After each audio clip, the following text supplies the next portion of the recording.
Understanding Air Quality, a guide for English language learners. Hello, everyone. Welcome to our English language learning series. Today, we're going to explore a very relevant and important phrase, air quality.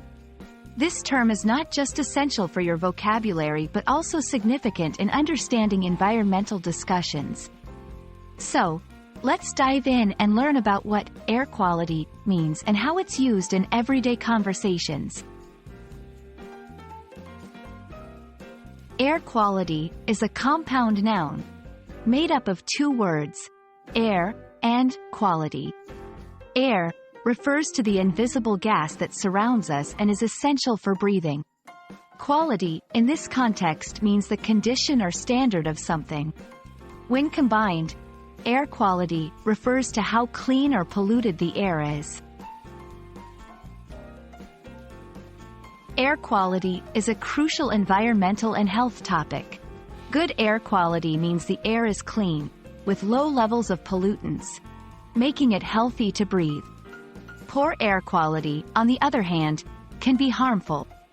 It usually contains high levels of pollutants like smog, smoke, dust, or chemicals, which can cause health problems like asthma or allergies. To help you understand better, let's see how air quality is used in sentences. 1. The air quality today is better than yesterday. It's clearer and less smoggy. 2. Due to the forest fires, the air quality in the city has deteriorated. 3. Local governments often monitor air quality to ensure public health and safety.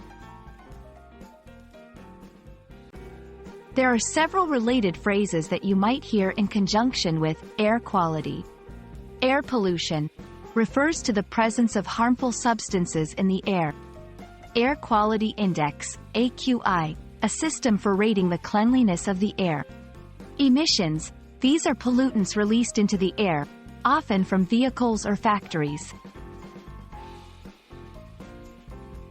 I hope this video has been helpful in understanding the meaning and importance of air quality. Remember, this phrase is not just a part of your vocabulary but also a critical aspect of our environment and health discussions. Keep learning, and see you in our